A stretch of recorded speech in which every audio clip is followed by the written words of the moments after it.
Vamos a abrir nuestras Biblias, hermanos, esta mañana en el Evangelio según San Mateo,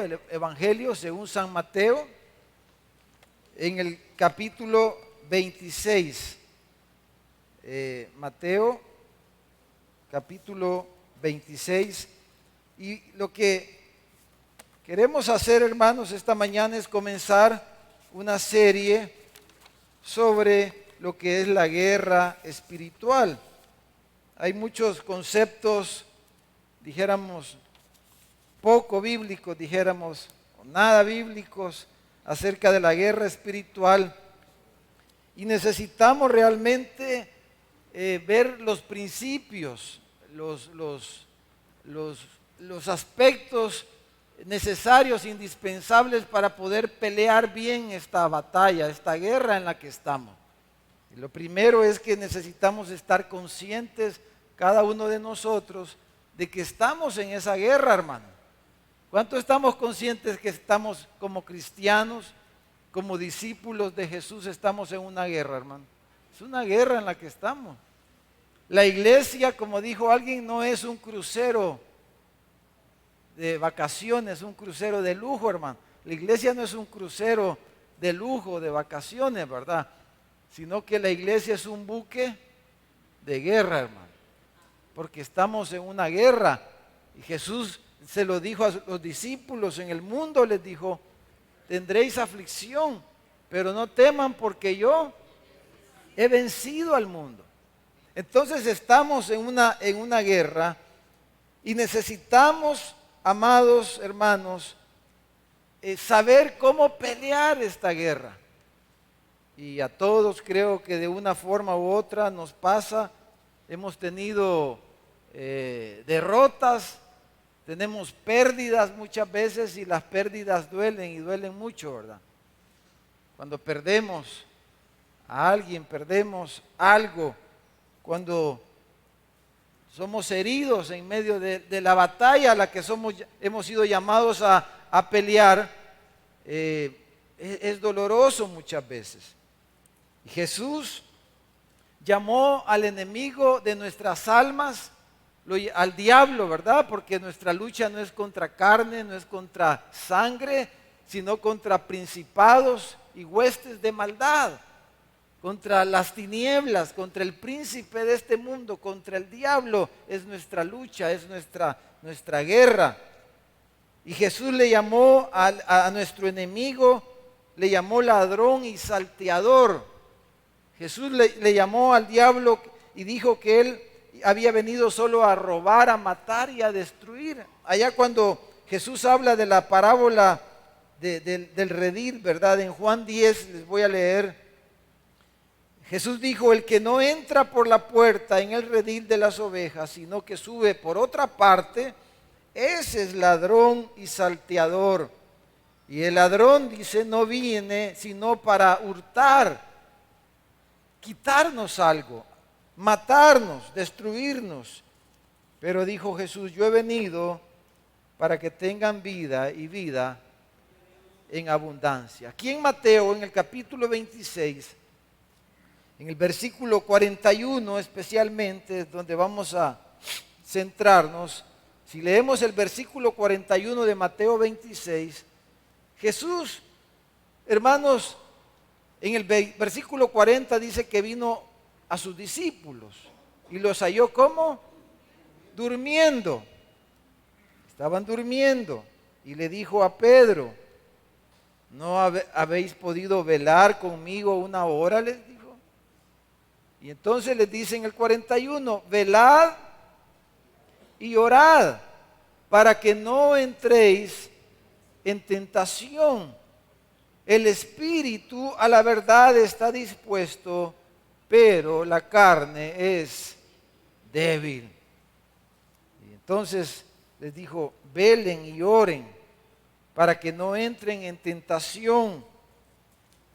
Y usted ve que este versículo, el pasaje, en el versículo 36, bueno, la Reina Valera titula este pasaje como Jesús ora en Getsemaní.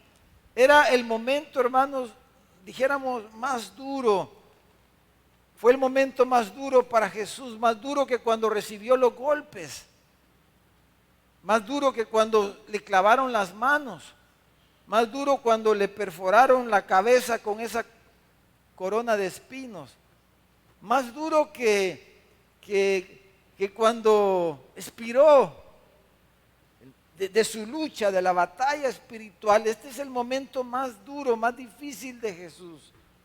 Dice que aún él ahí en Getsemaní, ¿verdad?, sudó como gotas de sangre. Y dicen los médicos que literalmente, ¿verdad?, alguien puede sudar sangre cuando la presión es intensa, ¿verdad? Cuando hay mucho estrés, mucha tensión, alguien pudiera llegar a sudar sangre. Y Jesús, dice, sudó como gotas de sangre, dice el pasaje.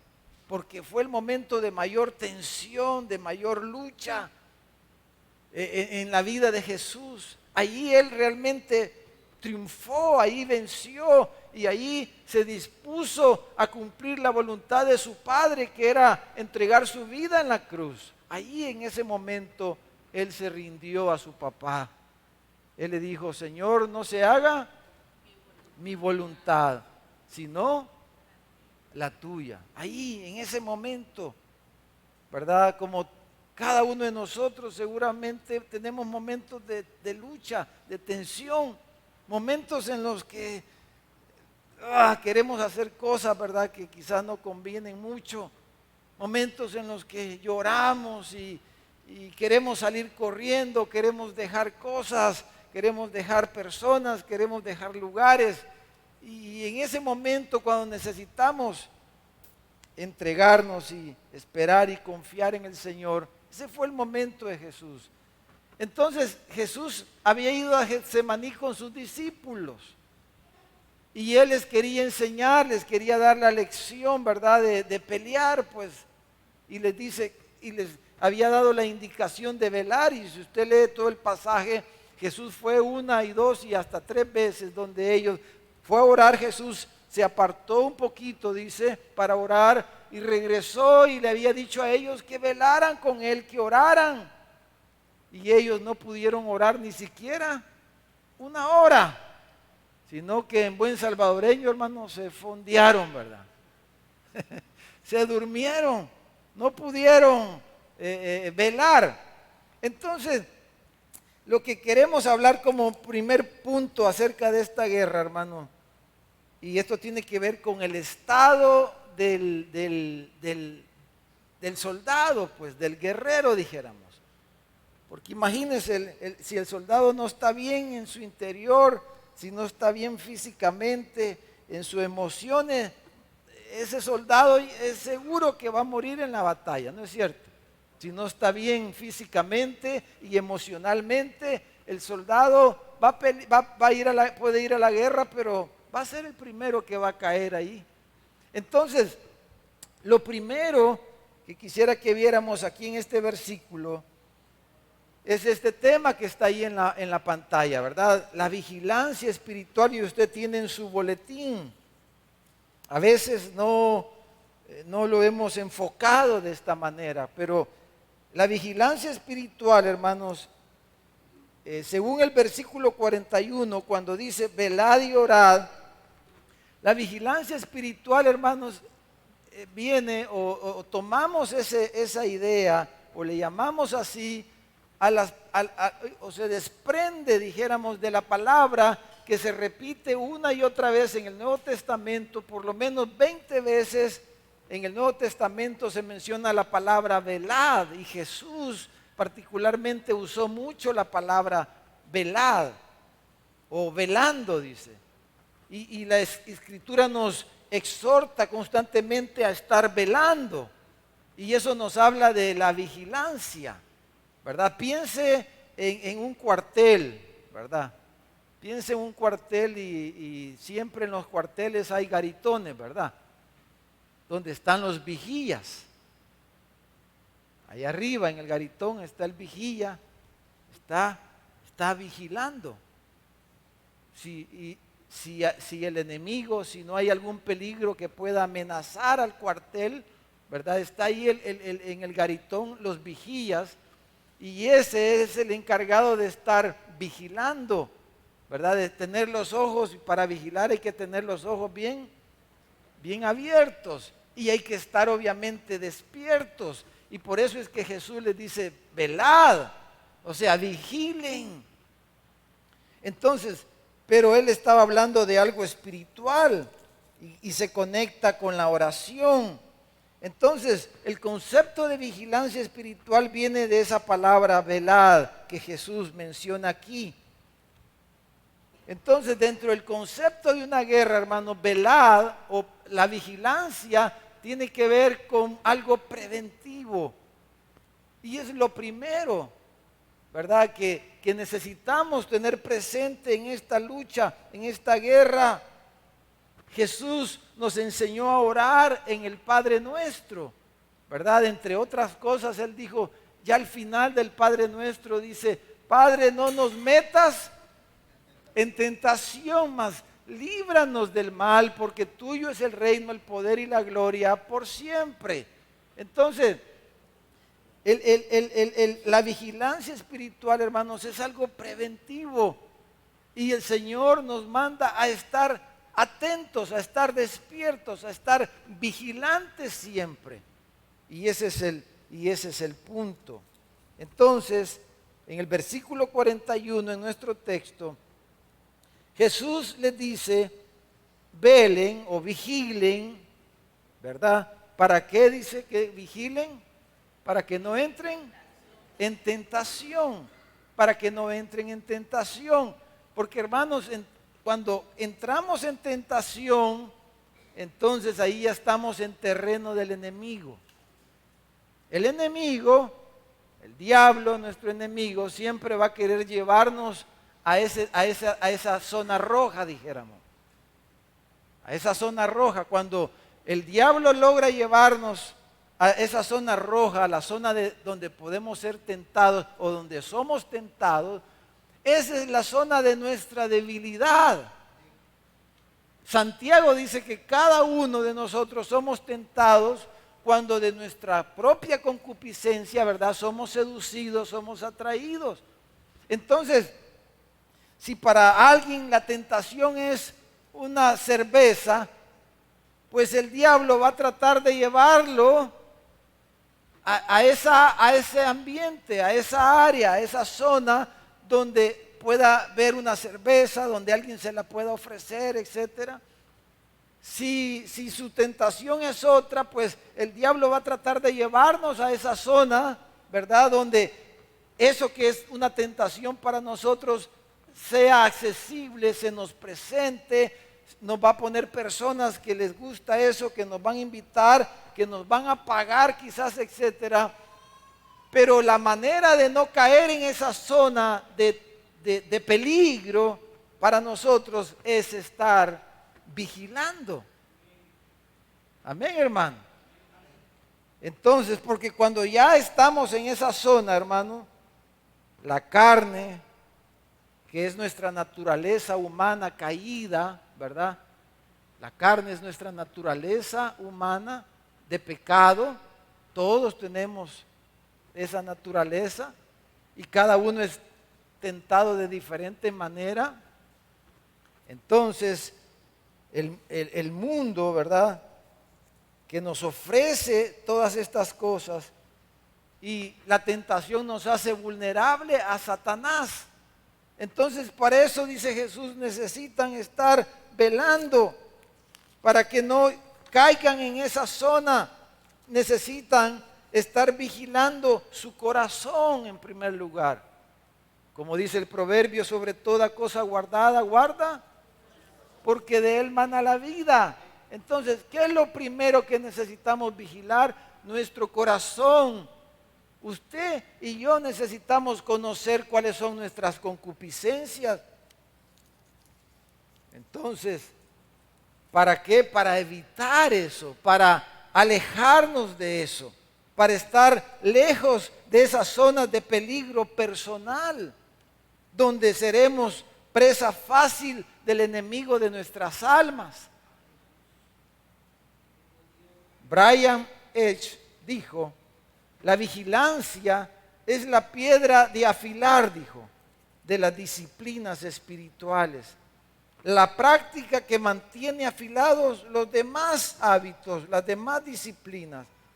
En otras palabras, sin disciplina, sin vigilancia espiritual, no podemos desarrollar o mantener activas las demás disciplinas como la oración, la meditación, la rendición de cuentas y todas las disciplinas espirituales que pudiéramos mencionar. Si descuidamos la vigilancia espiritual, estamos, en otras palabras, perdidos, estamos vencidos. Imagínense si el cuartel donde están las municiones, donde están las tropas descansando, donde están las tropas siendo instruidas para ir a la batalla, si el cuartel no está protegido y los vigilantes son un punto clave y el cuartel se vuelve vulnerable a un ataque del enemigo, ¿qué va a pasar? Como ocurrió aquí en nuestra ciudad para la ofensiva del 1980, fue, ¿verdad? 89, 80, no sé cuál de las dos fue, pero se recuerdan que la guerrilla en aquel entonces se metió ahí, incendiaron el cuartel. ¿Y qué habrá pasado con los que estaban vigilando? Bueno, se le metieron y ya estaban adentro. Entonces, eso es lo primero, ¿verdad?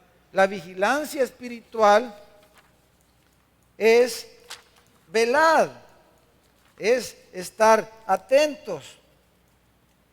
Y de la vigilancia espiritual depende mucho nuestra salud espiritual, nuestra vida espiritual, y que estemos activos y estemos despiertos y estemos preparados para pelear y no andemos como que andamos de vacación. El discípulo de Jesús no puede vivir la vida como que anda de vacación, distraído, como que nada va a pasar, porque hay un enemigo que está acechándolo. Usted tiene un enemigo que lo acecha constantemente. Yo tengo un enemigo que todos los días, como dijo alguien, el primero que viene al culto es el diablo, o alguno de sus secuaces, de sus ángeles. Es el primerito. Ese no le agarra la tarde, hermano. Ese viene, es el primero, y yo creo que así es. Entonces, ahora lo segundo, quisiera que pensáramos, hermanos, quiénes están involucrados en la vigilancia espiritual. ¿Quiénes están involucrados? Hermano, la disciplina de la vigilancia espiritual es como un sistema doméstico de seguridad. Hoy que está de moda, ¿verdad? Poner sistemas de protección en las casas. Y hoy es mucho más barato eso. Pero un sistema, dijéramos, de vigilancia doméstica efectivo, ¿verdad? Por lo menos tiene componentes o elementos como, bueno, cámaras, como esa que está ahí en la pantalla, cámaras, ¿verdad? Tiene sensores de movimiento. ¿Qué más tiene, hermano? Focos que se encienden, ¿verdad? Luces que se activan cuando hay algo ahí, algún movimiento. Cerraduras eléctricas, alarmas de alto nivel. Todos esos son componentes de un sistema de seguridad doméstica para proteger su casa. Y la protegemos de los ladrones, de los intrusos, ¿verdad? Y invertimos en eso, pagamos una compañía de seguridad como hacemos aquí en la iglesia. Imagínense, aquí en las instalaciones hay Razor, si usted piensa en los sistemas hay Razor, hay cerco eléctrico, hay un guardia de seguridad, hay cámaras ahora. De hecho, usted está siendo filmado ahorita, ¿verdad? Sonría, por favor, hermano. Está siendo filmado, hay cámaras, ¿verdad? Aquí que están filmando. Todo eso un sistema de seguridad para protegernos. Entonces, en la vida espiritual, hermano, la vigilancia espiritual abarca diferentes elementos y abarca, pero aquí me quiero referir más a las personas. ¿Quiénes están involucrados en la vigilancia espiritual de nuestras almas? Porque lo que está en juego es su alma, el alma de su cónyuge, el alma de sus hijos, el alma de aquellas personas que amamos, de nuestros hermanos. Nuestras vidas es lo que está en juego, ¿verdad? Y el ladrón y el salteador anda allí, que quiere robarle a usted algo, destruirlo, matarlo. Esa es la verdad. Entonces, pero hay personas que Dios ha puesto, que Dios quiere usar para ayudarnos a vigilar nuestro corazón, nuestra alma, nuestra vida. Entonces, el primero es usted mismo, que debe de vigilar, ¿verdad? Es lo que estamos diciendo. Usted es el primer elemento del sistema de vigilancia espiritual. Jesús le dijo a sus discípulos y los exhortó, no han podido velar ni una hora, les dijo. Velen, les dijo. Entonces, nosotros, usted, la persona, somos los primeros que necesitamos, orar. Por ejemplo, otra cosa, el autoexamen, ¿verdad? Examinarnos como hicimos la semana pasada al tomar la cena del Señor, por lo menos una vez cada mes al tomar la cena del Señor, ¿verdad? Somos llamados por el Señor a examinarnos, a tomar la cena del Señor autoexaminándonos, ¿verdad? Entonces, no deberíamos de tratar de no dejar de tomar la cena del Señor. Es un momento especial que el Señor nos ha dado para examinarnos a nosotros mismos, para autoexaminarnos. La meditación personal, la meditación, y como hablábamos un día de esto, la meditación, hermanos, no es como normalmente se entiende, ¿verdad? Que la meditación, claro, en cualquier creencia o técnicas que hay de meditación, la meditación se entiende como que es poner la mente en blanco, ¿verdad? Y quedarnos así como en la nada, meditar. No, la meditación cristiana no es así. La meditación cristiana es llenar nuestra mente, llenar nuestro corazón de la palabra de Dios. Meditar en la palabra de Dios, en los mandamientos de Dios, en los deseos de Dios y en las implicaciones de eso para mi vida personal. Entonces, el primer persona involucrada es usted, soy yo, y que todas estas cosas las debo de practicar yo. Usted debe de pensar, debemos pensar cada uno, ¿cómo puedo vigilar mejor mi alma, mi corazón? ¿Cómo lo puedo guardar mejor? Porque si he estado fallando en esto, o me ha estado pasando esto, me he estado enojando más de la cuenta, o cosas como esas, usted dice, ¿qué está pasando? Me estoy descontrolando más fácil de lo que normalmente me descontrolo. Porque, hermanos, cuando no vigilamos, la tentación se colará en nuestro corazón por alguna puerta descuidada, los ojos, los oídos, las manos, cualquier área de nuestros sentidos. Entonces, debemos de cuidar, por ejemplo, hermanos, cosas como, debemos considerar, por ejemplo, los sitios web que visita usted. Los sitios web que visita. Las redes sociales que tiene instalada en su teléfono. Los libros que está leyendo, si leemos libros, ¿verdad? Los programas y películas que vemos, la serie que está viendo. Ay, es que a mí me gusta, hermano. Mira qué chiva está. Bien bonita. Ajá, pero ¿eso le ayuda a usted? ¿Lo edifica? ¿La serie esa? ¿Está aprendiendo? ¿Está aprendiendo algo? ¿Es beneficioso a su vida espiritual, a su alma? ¿O no? ¿O solo es por pasar el tiempo y le gusta lo que sea que salga ahí? La música que oye, los mensajes que llenan sus oídos, la música que estamos oyendo, ¿nos edifica? nos ayuda a cuidar nuestro corazón. Son las cosas que debemos estar evaluando personalmente, constantemente. Las redes sociales, hermano. ¿Qué cosas estamos viendo ahí? ¿Qué cosas estamos oyendo? ¿Qué cosas estamos, con quién estamos conversando, etcétera, en las redes sociales? Entonces, el primer elemento de vigilancia es usted mismo. Soy yo mismo. Amén, hermano. Segundo elemento de vigilancia son sus pastores. Sus pastores, hermano. Entonces Dios nos ha dado pastores, ¿verdad? Y si alguien pertenece a una iglesia local, si usted pertenece a esta iglesia local, a lo mejor alguien que va a ver por las redes sociales este mensaje, si usted no tiene una iglesia local, bueno, lo invitamos aquí, estaríamos felices de tenerlo acá, pero encuentre una iglesia. Pero es una mentira del diablo, ¿verdad? Que le ha hecho creer a muchos hermanos que pueden vivir su vida cristiana sin una iglesia, sin pastores. Dice, ¿usted dónde se congrega? Yo en mi casa, dice.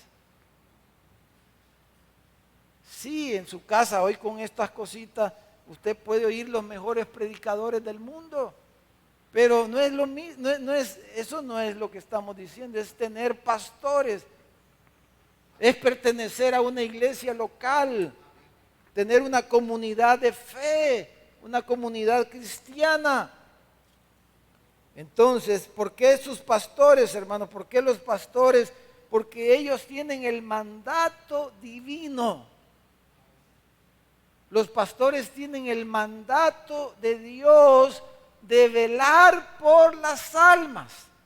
Y nos va a pedir cuentas, imagínense qué responsabilidad. Nos va a pedir cuentas el Señor por las almas de ustedes. Primero a mí, a todo el equipo pastoral, a todo el liderazgo de esta iglesia. Entonces, por eso dice la Escritura ya en Hebreos 13:17, obedeced a vuestros pastores y sujetaos a ellos. Y a fin de año hablamos de lo que significa obedecer aquí. No quiere decir que haga todo lo que yo digo, lo que el pastor dice. No, lo que quiere decir esa palabra y obedecer es, primero, que le ponga atención a lo que se predica, a lo que sus pastores predican, que lo tome en serio, que lo tome en serio. Eso, hermanos, eso quiere decir, y que usted obviamente lo va a examinar, pero si es la palabra de Dios, entonces debe de obedecer la palabra de Dios. Eso es lo que quiere decir obedecer a sus pastores. No que él haga lo que al pastor se le ocurrió, no. No, es obedecer la palabra que sale de la boca de sus pastores, entendiendo que es la palabra de Dios. Dice, porque ellos velan por sus almas, como quienes han de dar cuenta, para que lo hagan con alegría y no quejándose, porque eso no es provechoso. Entonces, los pastores, hermanos, juegan un papel importante, vital, en la vigilancia espiritual. Cada sermón, hermanos, debemos tomarlo como dijéramos algo así, como usando el ejemplo, ¿verdad? Que estamos usando. Cada sermón en la iglesia local es como la activación de nuestro sistema de vigilancia. Cada sermón, porque hermanos, una de las tareas más duras, más difíciles, para comenzar a decir, ¿y qué hablo? ¿Qué tema toco? ¿Qué le damos a la congregación en este momento? Como dice Pedro, ¿cuál es la verdad presente? ¿Qué es lo que necesitan los hermanos? ¿Qué necesita la congregación? ¿Qué necesitamos para seguir avanzando como congregación, como iglesia local? Y solo eso, hermanos, significa orar, meditar, que consume el alma de los pastores. Solo encontrar y encontrar alguna convicción de que eso es lo que Dios quiere que se hable, que se diga. Entonces, un sermón en una iglesia local implica oración y búsqueda del deseo de Dios para esa congregación. Entonces debemos tomar en serio eso. No tomarlo a la ligera, pero es parte de que Dios va a activar el sistema de vigilancia. Él está en control, como dice Apocalipsis, el misterio de Cristo y las iglesias y la iglesia. Cristo, dice, tenía 7 estrellas, ¿verdad? Y 7 candeleros. Las 7 estrellas eran los predicadores, los pastores, y las 7 candeleros, las 7 iglesias. Y de la boca de Cristo, dice el Apocalipsis, ¿verdad? Sale una como espada afilada. Entonces está hablando del ministerio de la palabra en el contexto de la iglesia local. Y es la manera en que Cristo va a ayudarnos, nos va a cuidar, nos va a alimentar, nos va a orientar, nos va a señalar el camino. Entonces, hermanos, y es la manera que Dios, dice, ha escogido. Le agradó a Dios salvar a los creyentes, a nosotros, dice, por la locura de la predicación. Pero está hablando en el contexto de la iglesia local. Entonces, hermanos, los pastores juegan un papel importante en el sistema de vigilancia de nuestras almas. Y número 3, dijéramos, sus hermanos, sus consiervos, o sea, los hermanos de la iglesia, pues, con los que usted trabaja, sus consiervos, sus hermanos que lo aman a usted, que le tienen estima, que se preocupan por usted. Pero imagínese si usted no se mete con nadie, pues. Como dicen a veces los hermanos, es que dice, viene tarde cuando ya comenzó el culto y se va antes de que termine. Como quien dice, para no saludar a nadie, ¿verdad? No, esa no es ser parte de una iglesia, ¿verdad? No, eso no es ser parte de una iglesia local. Entonces, Dios nos ha dado hermanos, consiervos, con los que ustedes hacen el ministerio, amigos, que están en la misma lucha suya, pues, que están interesados en edificar sus almas, sus consiervos, sus hermanos, sus hermanas, que están en la misma batalla. Hermanos, su cónyuge, para empezar, Dios lo va a usar para vigilarlo a usted. No se enoje si quiere ver su teléfono, por ejemplo, ¿verdad? Al contrario, debe tenerlo usted, como la mayoría de ustedes lo hacen, debe tenerlo abierto o que ella o él pueda entrar cuando quiera. Su cónyuge es el primer consiervo, es la primera consierva. No conserva, consierva. Que lo va a vigilar a usted. ¿Quién es el que más lo regaña? A mi esposa, dice. ¿Quién es el que más la regaña a usted? A mi esposo. Bueno, tomémoslo con alegría esos regaños, hermano. Porque ella está ahí, él está ahí para cuidarlo, pues. Es parte del sistema de vigilancia que Dios le ha dado a usted para cuidarlo. ¿No se alegra, hermano? Como decía aquel hermano, sonría que Cristo lo ama. Sí, hermano, su cónyuge, bueno, sus papás, aunque ya no estén en la casa de ellos quizás, pero los solteros que viven con sus papás juegan un papel importantísimo en el sistema de vigilancia que Dios le ha dado a usted. Ahí va quizás hasta la abuela, el abuelo, la tía, el tío. Pero hermano, su GPD, pues su grupo pequeño de discipulado al que usted pertenece, su grupo más íntimo, pues, el líder de allí, su discipulador y aquellos que usted está discipulando, todos ellos, hermano, imagínense una persona que está sin nadie alrededor, pues esa es la historia de la oveja. que ya no estaba en el redil y que el pastor fue a buscarla. Dejó las 99 porque esta ovejita se había aislado de la congregación, se había aislado del redil. Y entonces una oveja sola, y si usted es una oveja como lo es, entonces una oveja sola va a ser presa fácil del diablo, porque lo va a llevar a la zona de tentación, donde lo va a matar, donde le va a robar, donde lo va a destruir. Entonces dice, vigilen para que eso no pase. Y el Señor nos ha dado un sistema de vigilancia. Y lo último, lo tercero, hermano, quiero mencionar algunos elementos importantes de la vigilancia espiritual. Hermanos, para los discípulos, ahí están las tres personas que hemos mencionado. Primero Jesús le dijo a ellos, ¿verdad? Velen. Pero estaban los demás. Pedro, que dijéramos, el Señor no reprendió a todos, sino que reprendió a Pedro, porque Pedro era de los líderes de los 12. Pero Pedro tenía que cuidar a sus hermanos. Y Jesús era el pastor de ellos. Ahí están los tres elementos que he mencionado. Pero hermanos, terminemos hablando un poquito de algunos elementos importantes de la vigilancia espiritual. Y usemos para eso un versículo aquí en 1 Corintios capítulo 16. Y vamos y lo leemos juntos. 1 Corintios 16, versículo 13.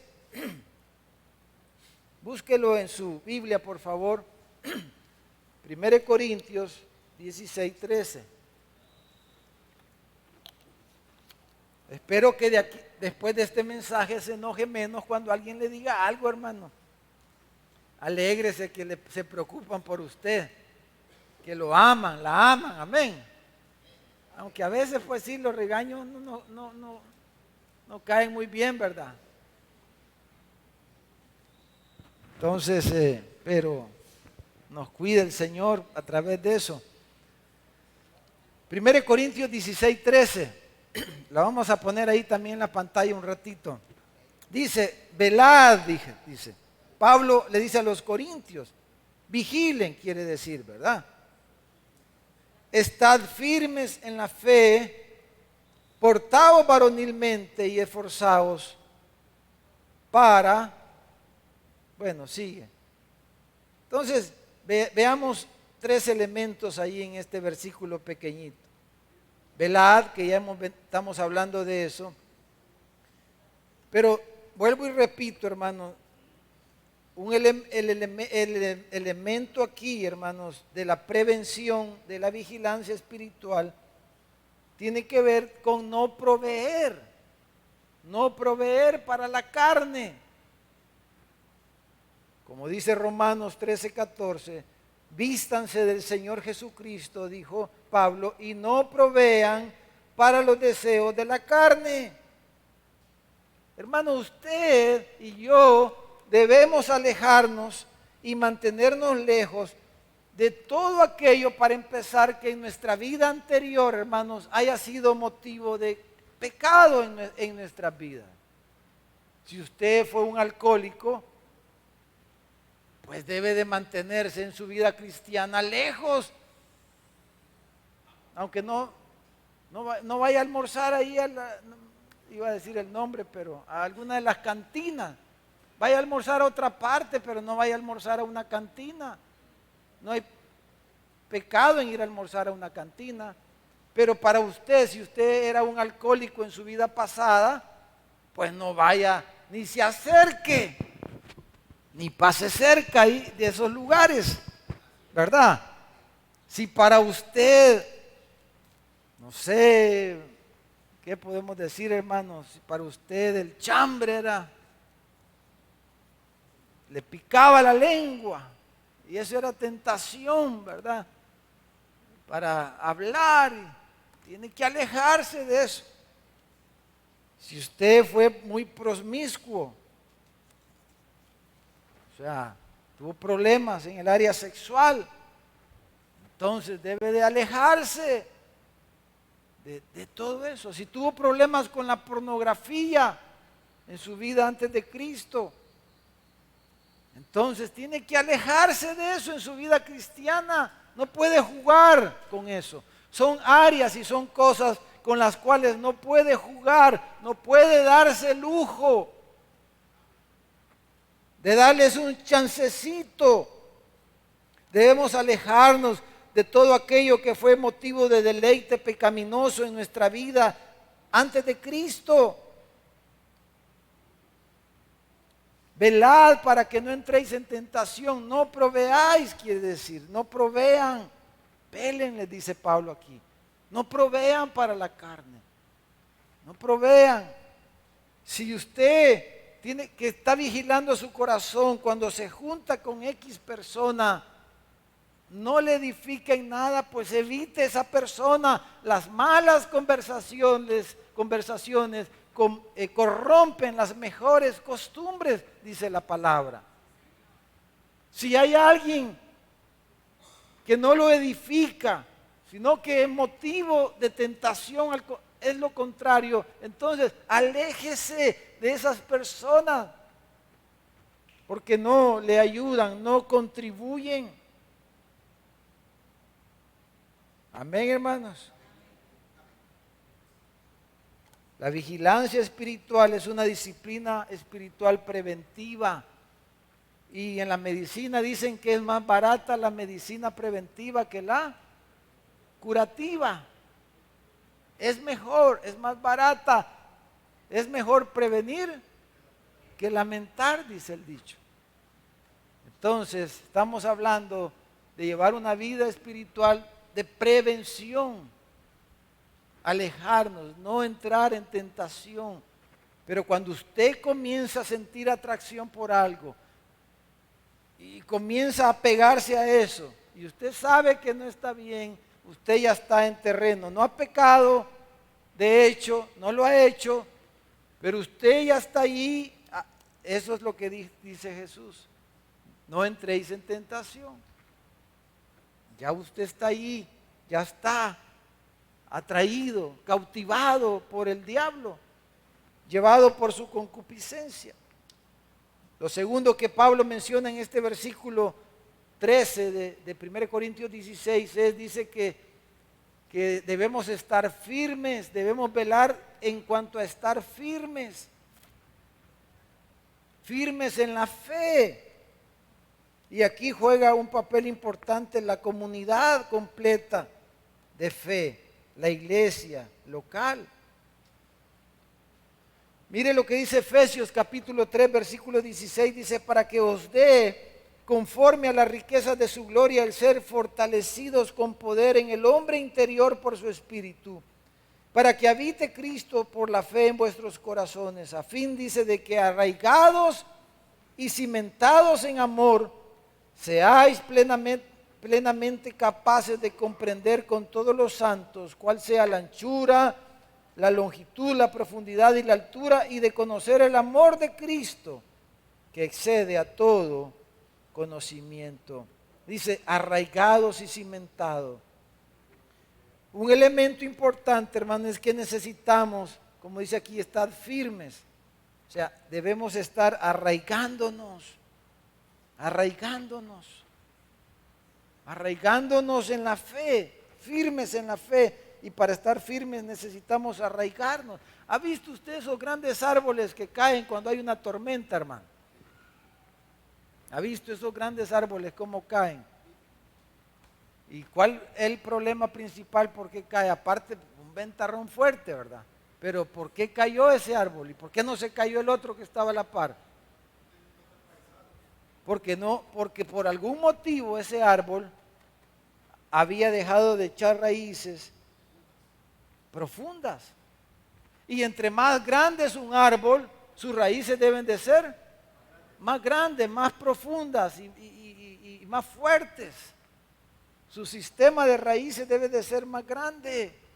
Entonces, arraigados, firmes en la fe, necesitamos estar arraigados, o sea, creciendo en el conocimiento de Dios, creciendo en nuestra relación con Dios, en nuestra relación con los hermanos, etcétera. Necesitamos estar creciendo. No puede usted decir, es que yo ya tengo 30 años de ser cristiano, hermano. Yo ya leí toda la Biblia una vez. Yo ese tema ya lo conozco. Ese curso ya lo tomé. No, esa no es una actitud de alguien que está vigilando. Esa es una actitud de alguien que está confiado. Que está confiado en sí mismo. Y que está, por estar confiado, está expuesto al ataque del diablo. Y que lo va a atacar seguramente. Y no va a tener raíces cuando sople el ventarrón.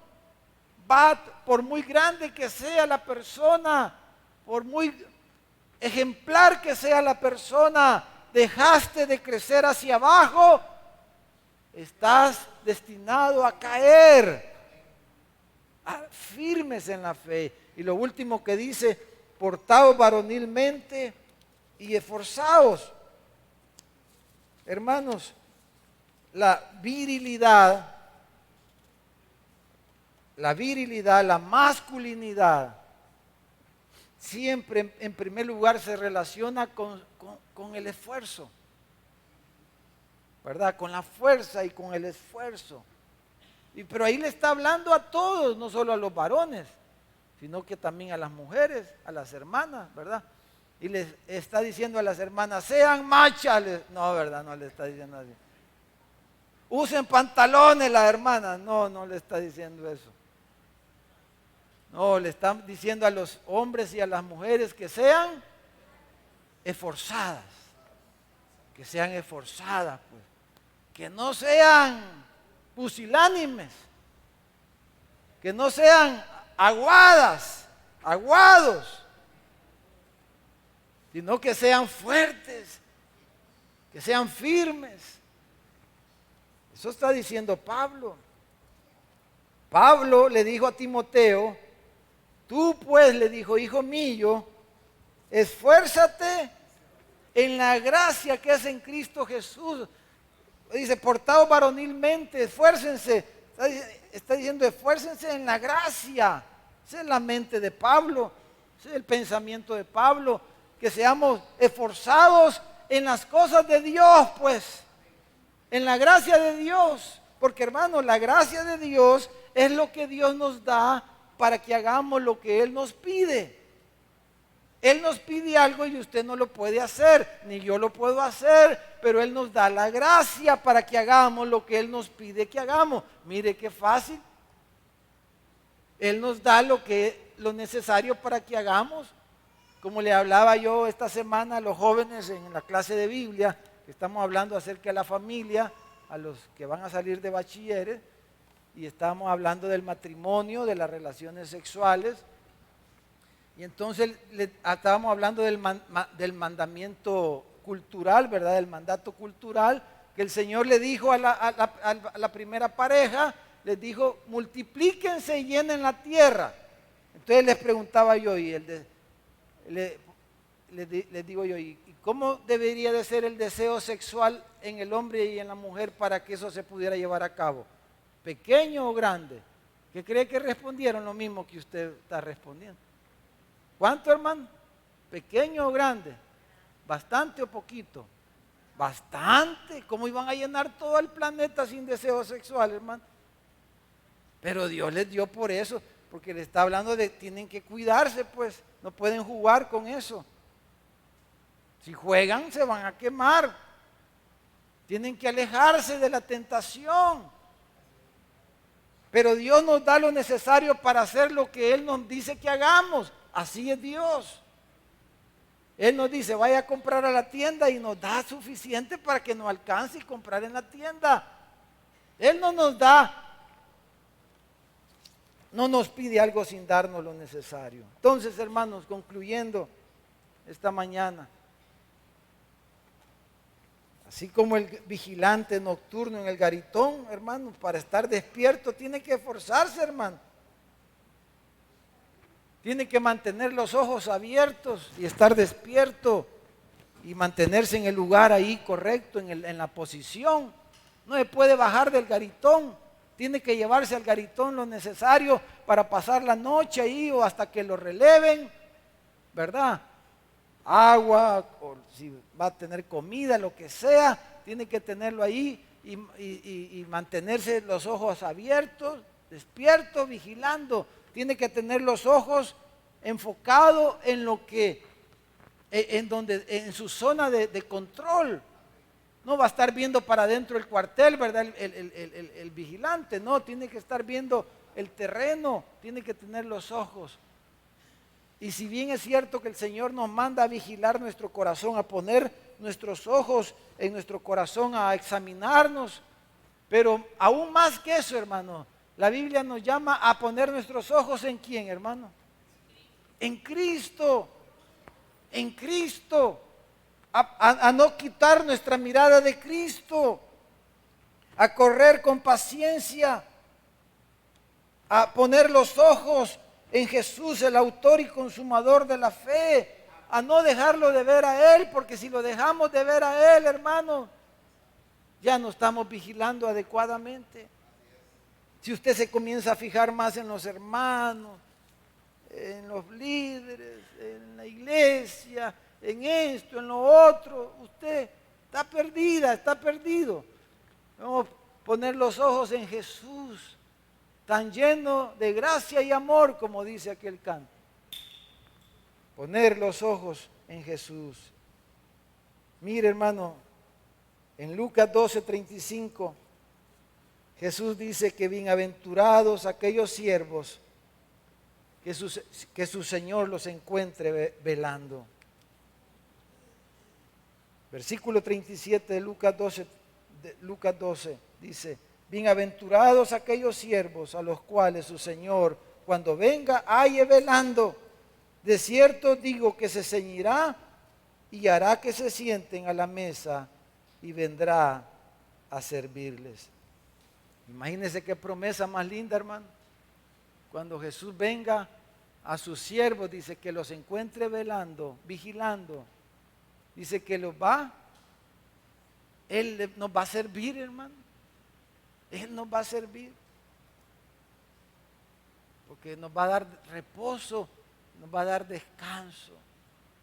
¿Qué tal si oramos, hermanos, esta mañana? Y podemos por un momento examinar nuestro corazón, revisar cómo estamos vigilando, hermano, cómo estamos en esta disciplina espiritual. Este es el estado que necesita el discípulo, el cristiano. Necesita, este es su estado de alerta. Se encuentra vigilando para poder pelear esta batalla, hermano. Porque si no vigila, va a ser presa fácil del enemigo. Padre, gracias esta mañana, Señor. Porque tu palabra nos advierte, tu palabra nos instruye. Tu palabra, Señor, es verdad. Tu palabra, Señor, es recta. Tu palabra, Señor, es lámpara que alumbra los pies. Señor, solo tú conoces en qué situación nos encontramos cada uno de los que estamos aquí. Solo tú sabes, aquellos que van a ver este mensaje, en qué situación están. Quizás, Señor, algunos estamos heridos, golpeados. Algunos estamos tristes porque nuestro enemigo ha minado nuestra casa, ha minado nuestra vida. El enemigo ha minado nuestros matrimonios. El enemigo ha minado nuestros hijos, Señor. Algunos quizás, Señor, estamos en esa zona de tentación Pero Padre, tú nos estás advirtiendo esta mañana. Tú nos estás diciendo, cuidado, cuidado, aléjate de ahí. No sigas por ese camino. Señor, cuando estamos en esos momentos de debilidad, solo el poder de tu amor, Señor. Solo tu amor que nos puede sostener. Y necesitamos, Señor, que tu amor nos dé fuerzas. Que tu amor, Señor, nos levante. Que tu amor nos dé esperanza. Oh, Señor, ayúdanos. Hermanos, no sé en qué situación está usted, pero mientras entonamos este canto precioso, hable con el Señor. Dígale cómo está, qué siente. Y pídale ayuda. Él está atento, por eso Él nos da esta palabra, Él trae esta palabra para guardarnos, porque Él es poderoso para guardarnos sin caída y presentarnos delante de su gloria con alegría. Sí, Señor, por el poder de tu amor, Señor, por el poder de tu amor. Gracias por estar conectado con nuestra iglesia. Espero que este sermón haya sido de bendición para tu vida. Si quieres ver otros sermones, puedes suscribirte a nuestro canal de YouTube o seguirnos en nuestras redes sociales.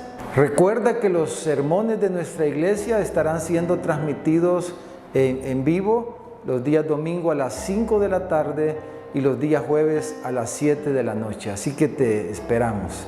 Si tú no has entregado tu vida a Jesucristo, si no has creído el Evangelio de nuestro Señor, te invito a que puedas orar, hablar con Dios y pedirle que venga a tu corazón.